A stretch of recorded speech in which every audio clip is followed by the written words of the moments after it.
Amaloota coollee addunyaa kanarratti kaayyoo fi galma kee milkeessuuf si gargaaran keessaa inni tokko cichoomina. Jaarraa torbaffaa keessa namtichi maqaan isaa Sakkaakii jedhamu tokko seenaa akkaan nama barsiisu dhalootaaf gumaachee ture.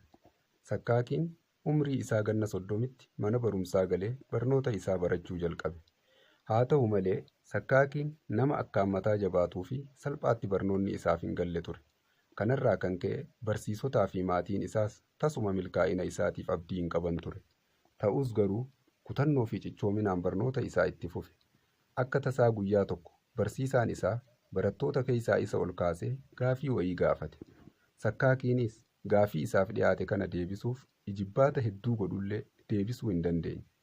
Inumaa deebisaan inni deebise faallaa waan gaafatamee ta'uu isaatiin barsiisaa fi barataan hundi daree keessatti kolfa itti dhuman. Sakkaakiin mudannoo kana fakkaatu qabaatus kutannoon isaa sirrii waan tureef barnoota isaa irraa duubatti hin jenne. Haa ta'u malee waggoota 10f haaluma wal fakkaatu kana keessa ture. Dulluma irraa kan ka'e humni isaatis laaffachaa dhufe. Osuma akkanaan jiru gaaf tokko Sakkaakiin barnoota isaa qo'achuuf yookiin immoo haffazuuf gara bosonaa deeme. Yeroo deemee achi gahu waan tokko arge. Copha bishaan roobaa kan yeroo dheeraadhaaf dhagaa irratti dhimmisaa ture tokko arge. Itti siqee gaafa ilaalu cophni bishaanii laafaan sun dhagaa jabaa kana harriiqee mallattoo akka sarara wayii irratti mul'ise. Sakkaakiinis yeroo taatee kana argu akkas jedhee ofitti dubbate. Sammuun koo dhagaa kana caalaa hin jabaatu.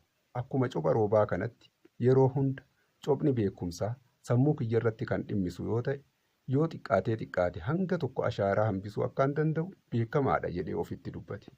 Achumaan gara mana isaatti deebi'ee xiiqii addaatiin barnoota isaa qayyabachuu itti fufe. Dhumarrattis cichoomin carraaqqii fi tattaaffiin inni osoo abdii hin kutatin walitti fufinsaan taasise Sakkaakiin nama addaa geengoo ogbarruu addunyaa Arabaa ta'ee kitaaba akka barreessuuf isa dandeessise. Kitaabni inni barreesse kunis waggoota dheeraadhaaf kitaaba barataa ta'uudhaan manneen barnootaa keessatti tajaajiluu danda'eera. Qaalii koo ergaan koo kun yoo sitti tole laayikii, sheer, koppii, linkii godhuudhaan hiriyoota kee biraan naaf ga'uu hin dagatin. Fayyaa naaf ta'i. तो गलत नहीं होगा।